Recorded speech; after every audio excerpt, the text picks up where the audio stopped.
محمد سيد الكونين والثقلين والفارقين من عرب ومن عجم.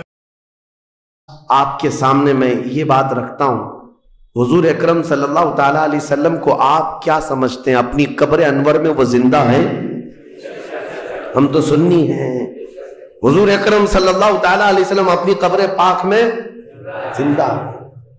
لیکن یہ بات بھی سمجھ کے چلو، حضور نے فرمایا ہر جمعرات کو میری پوری امت کے اعمال میرے پاس پیش کیے جاتے ہیں. تم میں سے، ہم میں سے، سب کے اعمال ہر جمعرات کو حضور کے پاس فرشتے سناتے ہیں، فلاں بن فلاں نے ہفتہ بھر یہ کام کیا ہے. حضور فرماتے ہیں اگر برے اعمال پیش ہوتے ہیں تو مجھے غم ہوتا ہے، میں استغفار کرتا ہوں اللہ کی بارگاہ میں، اور اچھے اعمال آتے ہیں تو شکر بجا لاتا ہوں، اس کے لیے دعا کرتا ہوں. عزیزان گرامی وقار، کبھی پلٹ کر کے زندگی میں دیکھنا کتنے جمعرات ایسی چلی گئی ہوں گی جس میں ہمارے کون سے اعمال فرشتے لے جا کر کے سنا رہے ہوں گے. حضور اکرم صلی اللہ تعالیٰ علیہ وسلم کی بارگاہ میں جب ہمارے اعمال یہ کہہ کر سنایا جائے آقا آپ کا فلاں امتی بے خبر ہے، نہ نماز پڑھتا ہے، نہ ہی آپ پر درود پڑھتا ہے، نہ ہی وہ کبھی نیکیوں کی طرف آتا ہے، وہ تو گانوں کی دھن پر جی رہا ہے. صبح اٹھتا ہے، شام ہوتی ہے تو اس کو تو فلموں کے نغمے یاد ہیں، آپ کا کوئی قول یاد نہیں. بتاؤ میرے آقا صلی اللہ تعالیٰ علیہ وسلم کو فرشتے جب ہمارے متعلق یہ خبر دے رہے ہو، کیا حضور پاک صلی اللہ تعالیٰ علیہ وسلم کو اس بات کا قلق نہیں ہوتا؟ یہ وہ امت ہے جس کے لیے میں رات رات بھر کھڑے ہو کر دعا کرتا تھا، آج یہ ہم کو فراموش کی ہوئی ہے. زندگی گزارنے کا مقصد سمجھ جاؤ میرے عزیزوں. اسی لیے میں آپ کو کہتا ہوں کہ زندگی یہ نہیں ہے، حضور تاج الشریعہ رحمۃ اللہ علیہ نے فرمایا زندگی یہ نہیں ہے کسی کی کسی کے لیے، زندگی ہے نبی کی نبی کے لیے. نہ سمجھ مرتے ہیں زندگی کے لیے، جینا مرنا ہے سب کچھ نبی کے لیے. جو لوگ یہ سمجھ جائیں اس نقطے کو، انہوں نے زندگی کی مرادوں کو پا لیا ہے، وہ حصولیاب ہو چکے ہیں.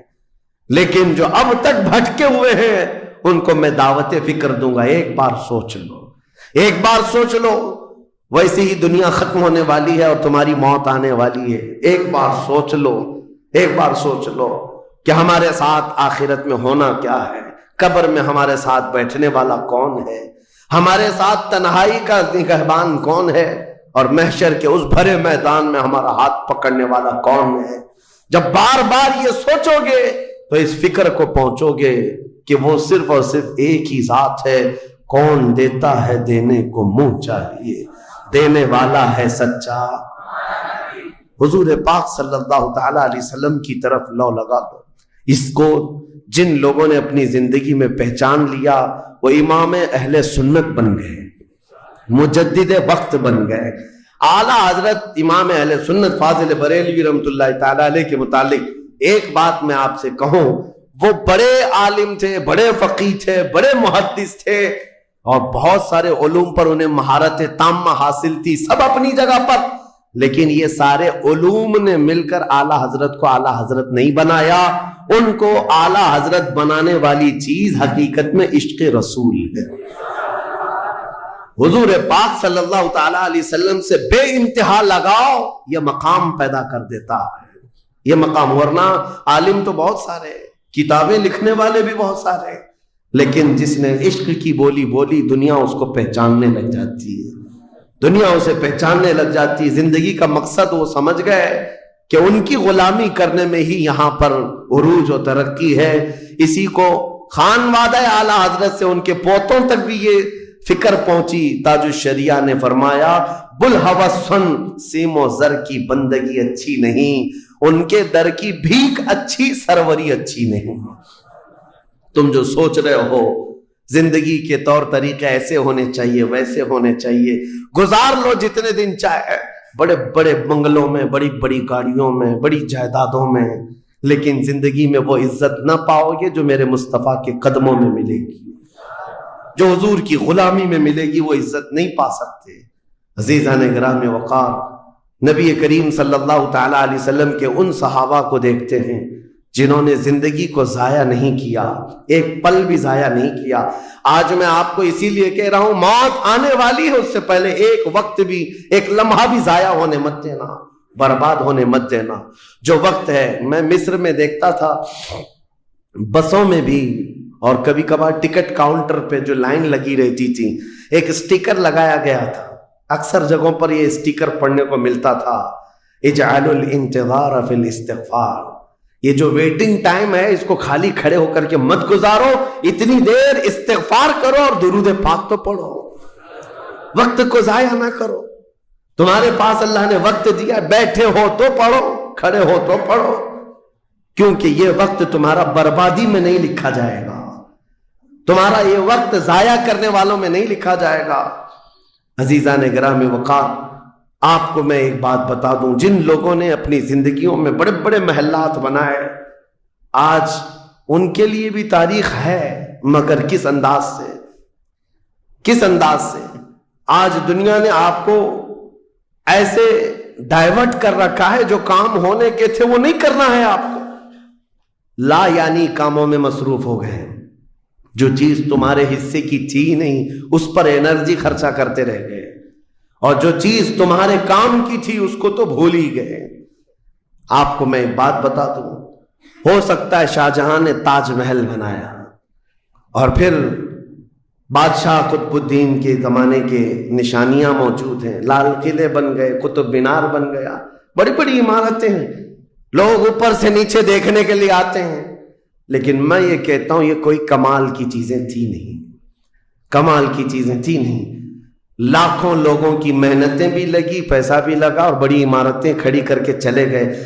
ہزاروں کی تعداد میں تاج محل میں لوگ جاتے ہوں گے، تاریخ تو لوگوں کو تھوڑی بہت تو پتہ ہوگی کہ اپنی بیگم کی محبت میں بنایا ہوا ایک محل ہے، اور بیگم کی قبر بھی وہاں ہے، لیکن جانے والے کبھی کسی کو سنا ہی نہیں کہ ایک فاتحہ بھی کوئی پڑھتا ہو، کوئی پڑھتا ہوا نظر آتا ہے۔ وہ تو پکنک پوائنٹ ہے، ٹورسٹ ایریا ہے، جائے دیکھے آئے۔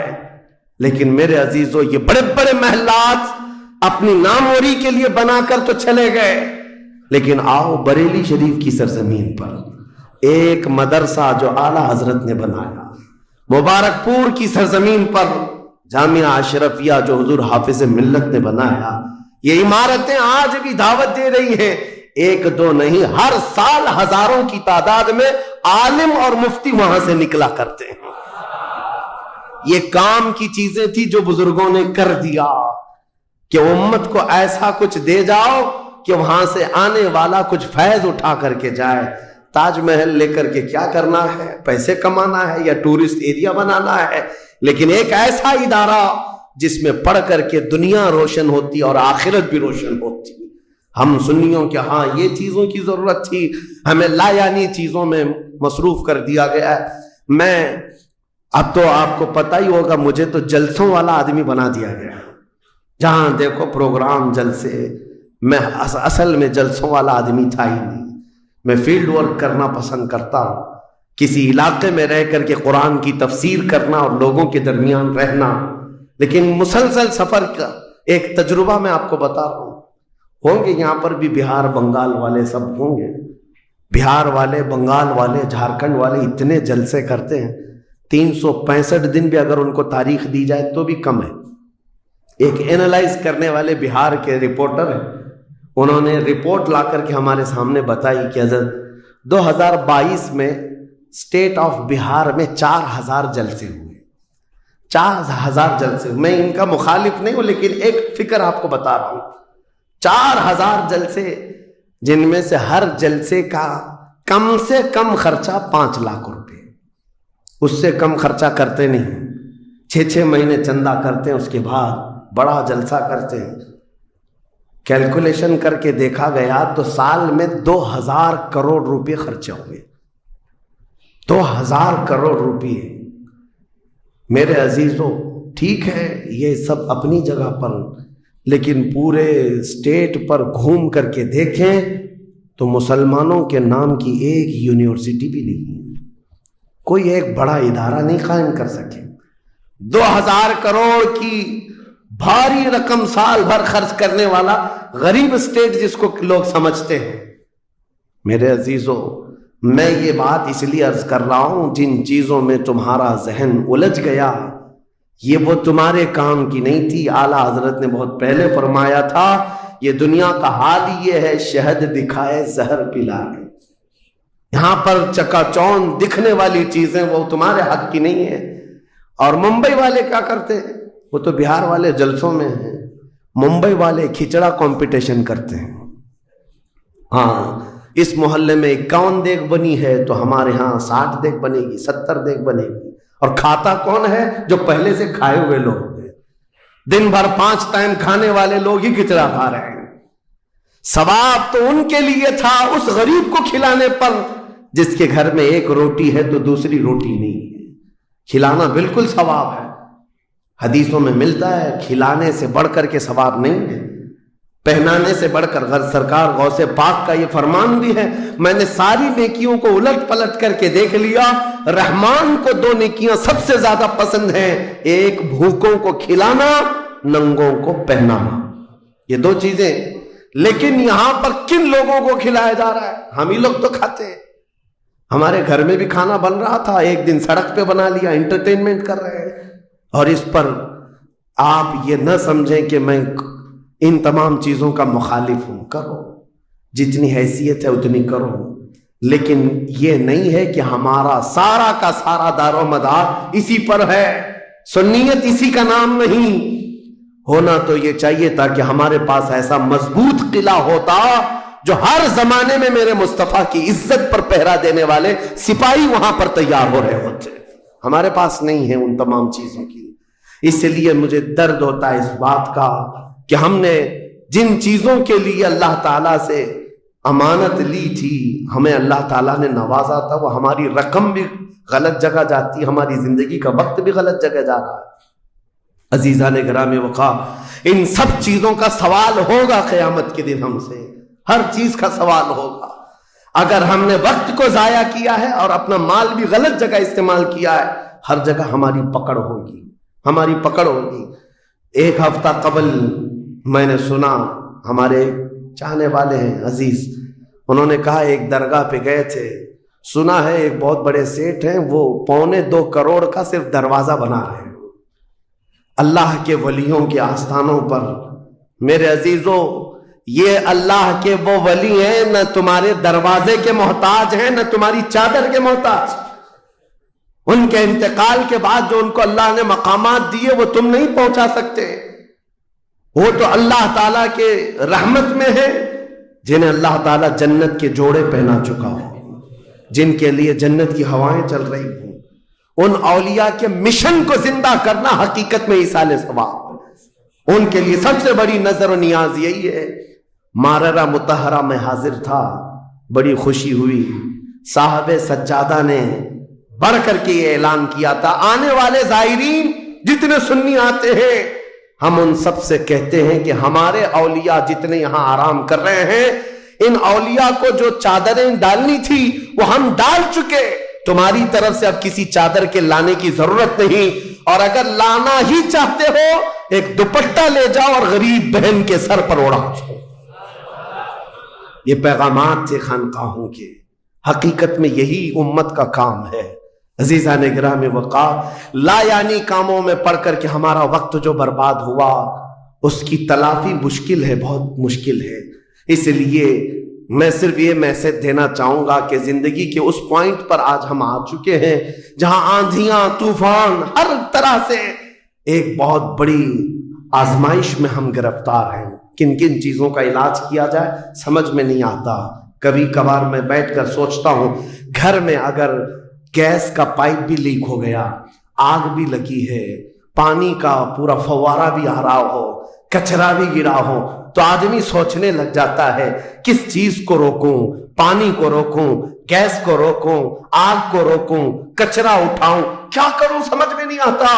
یہ حالات آج ہمارے ساتھ ایسی ہو گئے، ہم کن کن چیزوں کا مقابلہ کریں سمجھ میں نہیں آتا، اور پھر اس پر مزید جب ہم اپنی قوم کی طرف دیکھتے ہیں، یہ تو گیم چلاتے ہوئے مزے سے بیٹھے ہوئے ہیں، ایسا لگتا ہے انہیں کسی چیز کی فکر ہی نہیں۔ شاعر نے کہا تھا جگہ جگہ کے تھک چکے ہیں تمہیں یہ ہنگامے، نشاط لذت خواب گراں بدل ڈالو، اٹھو وہ گرنا حشر نہ ہوگا پھر کبھی، دوڑو کہ زمانہ چال اپنی چل گیا۔ میرے عزیزوں، بس وقت کا احساس تمہارے اندر آ جائے، ضائع نہ کرو۔ میرے آقا صلی اللہ تعالی علیہ وسلم کی ایک بات میں تمہیں بتا دیتا ہوں۔ آپ یہ سوچتے ہیں بہت سارے نوجوان خالی فالتو اسی لیے بیٹھے ہوئے، میرے سٹیٹس کے مطابق کام نہیں ملتا، میرے سٹینڈرڈ کے مطابق مجھے کام نہیں ملتا، برباد کیے جا رہے ہیں اپنی زندگی اور لوگوں پر بوجھ بنے ہوئے ہیں۔ میں ان کے بارے میں بتاتا ہوں۔ سید الانبیاء رسول مختار صلی اللہ تعالی علیہ وسلم اگر وہ چاہیں تو روزانہ ان کے گھر جنت کا دسترخوان اترے، اگر وہ چاہیں تو سونے اور چاندی کے محلات میں زندگی گزاریں، لیکن جانتے ہو نبی کریم صلی اللہ علیہ وسلم ایک دن سیدہ فاطمہ الزہرا کے گھر آئے، دیکھا حسنین کریمین تاک میں دب کے ہوئے بیٹھے، پیٹ پیٹ سے لگا ہوا ہے، آنکھیں اندر ہیں، حضرت فاطمہ بھی بیٹھی ہوئی، آواز کسی کی نہیں۔ حضور رحمت عالم صلی اللہ علیہ وسلم نے پوچھا فاطمہ کیا حال ہے، گھر میں خاموشی کیوں ہے؟ سیدہ کائنات نے کہا ابا جان پچھلے 4 دن سے ہمارے گھر میں کوئی کھانا نہیں۔ حضور پاک صلی اللہ تعالی علیہ وسلم نے یہ نہیں فرمایا کہ ابھی بلاتا ہوں جبرائیل کو، ابھی دسترخوان لاؤ، ابھی میرے گھر کے کھانے کے انتظامات کرو۔ چاہتے تو حضور آرڈر دے دیتے، ساری نعمتیں آ جاتی، لیکن حضور نے کیا فرمایا سنو۔ فاطمہ الزہرا سلام اللہ علیہا سے کہتے فاطمہ انتظار کرو، تمہارا بابا جائے گا، یعنی خود اپنے بارے میں کہتے میں جاتا ہوں، دیکھتا ہوں کوئی مزدوری مل جائے، میں کام کر کے اپنے بچوں کو کھانا لے کر کے آؤں گا، کام کر کے کھانا لاؤں گا، مانگ کر کے نہیں۔ حضور رحمت عالم صلی اللہ تعالی علیہ وسلم جو سید الانبیاء ہیں، جن کے قدموں کا بوسہ جبرائیل امین لیتے ہو، وہ چل کر کے مدینے کے باہر آئے، گرمی کی تپش الگ ہے، دھوپ ہے، باہر آئے، ایک باغیچہ تھا جس میں مالی کام کر رہا تھا، باغبان۔ حضور رحمت عالم صلی اللہ علیہ وسلم اس کے پاس جا کر پوچھتے ہیں تیرے باغیچے میں کوئی کام کرنے کے لیے ہے، کام مل سکتا ہے؟ اس نے کہا ہاں کام مل سکتا ہے، آؤ میرے باغیچے میں کنواں ہے، ڈول ڈالو، پانی اٹھاؤ، ایک درخت کو پانی ڈال دینا، بدلے میں 2 کھجوریں دوں گا، اجرت صرف 2 کھجوریں۔ رسول رحمت صلی اللہ تعالی علیہ وسلم فرماتے مجھے منظور ہے۔ گئے اور جا کر اپنے ہاتھ سے رسی لے کر ڈول کنویں میں ڈالا، پانی کھینچتے تھے، جب ڈول بھر کر آتا اپنے کندھے پر اٹھاتے اور درخت پر لے جا کر پانی ڈال کر آتے، ایک درخت پر ایک مٹکا، ایک ڈول پانی ڈالا تو مالک نے 2 کھجوریں دی، باغیچے کے مالی نے 2 کھجوریں دی، دوسرا ڈول اٹھایا پھر کھجوریں ملی، تیسرا ڈول اٹھایا 6 کھجوریں لی، چوتھا ڈول حضور نے ڈالا تھا کہ رسی ٹوٹ گئی، ڈول کنویں میں گر گیا۔ باغیچے کا مالک یہ دیکھتا ہے، وہ پہچانتا نہیں تھا، غصے میں آتے ہی سیدھے حضور پر ہاتھ اٹھا دیا، کہا کہ تمہیں کام نہیں آتا، میری رسی توڑ دیا۔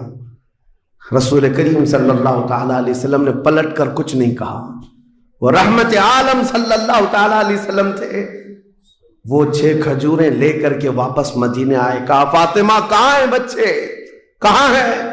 یہی 6 کھجوریں حضور نے لا کر اپنے منہ سے چبا کر ان بچوں کے منہ میں ڈالا اور کہا آج تک روئے زمین پر کوئی نبی ایسا نہیں آیا، 1,24,000 کم و بیش نبیوں میں ہر نبی نے اپنے ہاتھوں کی کمائی کھائی ہے، اپنے عمل کی کمائی کھائی ہے۔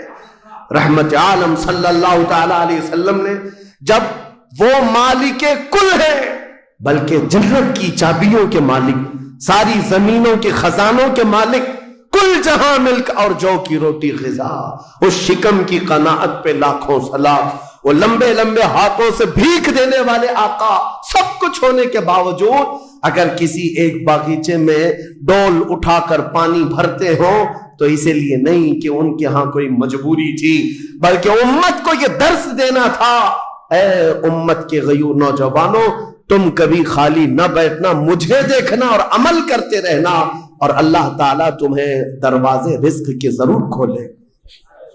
خالی بیٹھے ہوئے وقت برباد کرنے والے لوگوں کو میں اکثر یہ بات سناتا ہوں، اے میرے عزیزوں، مسلمان محلوں میں جہاں سے بھی گزرو حال یہی ہے، رات کو 4 بجے تک ان کے ہاں روشنیاں، کس بات کے لیے؟ میاں کیا فکر ہو رہی ہے؟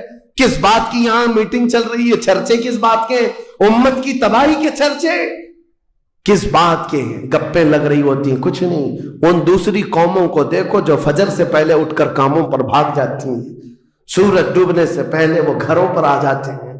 آج تمہارے اخلاق و کردار کسی اور نے لے لی، اڈاپٹ کر لیے، اور تم کو لوگوں کو ایسا چھوڑ دیا گیا بے قائد کے، بے قیادت کے۔ بہرحال میرے عزیزوں، بدلنا چاہیں تو آج بھی ہم بدل سکتے ہیں، صرف ایک نقطہ ہے بدلنے کے لیے، ایک نقطہ ہے۔ میری باتیں چھوڑ دو، مقررین کو سنتے ہو سکتا ہے لوگ یہ کہتے ہیں مولانا لوگ ایسا بولتے ہیں ویسا بولتے ہیں، تمہاری فکریں سب اپنی جگہ پر۔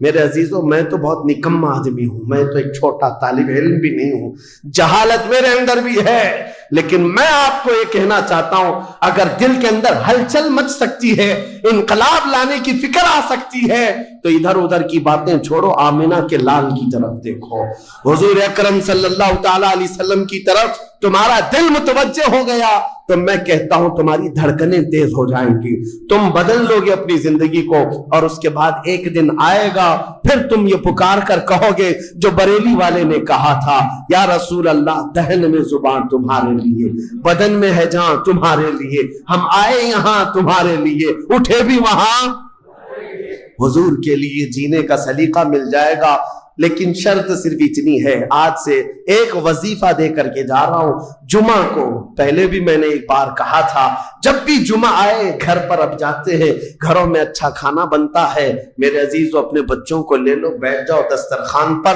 لیکن گھر میں یہ قانون لگا دینا، بیوی بھی بیٹھے، ماں بھی بیٹھے، بہن بھی بیٹھے، بچے بھی بیٹھے، جس کے گھر میں جتنے لوگ ہو دسترخوان پر بیٹھے، اس وقت تک ہم لقمہ نہیں اٹھائیں گے جب تک 100 مرتبہ میرے مصطفیٰ پر درود نہ پڑھ لیں۔ حضور صلی اللہ تعالی علیہ وسلم کو یاد کرنے کا ماحول گھروں میں آ جائے، پھر دیکھنا زندگی کی بہاریں تم اپنی زندگی میں دیکھ لو گے۔ ہر گلی میں انشاءاللہ العزیز یہ ماحول بن جائے، پھر کوئی باہر سے آیا ہوا اجنبی تمہارے محلہ میں آ کر کہے گا یہ ممبئی کا محلہ نہیں، مدینے کی گلی نظر آتی ہے، یہاں سے خوشبوئیں مصطفیٰ نظر آتی ہے۔ ہماری عورتوں کے اندر، ہماری بچیوں کے اندر پردے کی پابندیاں ہماری تقریروں سے نہیں، حضور کی محبت سے آ سکتی ہے۔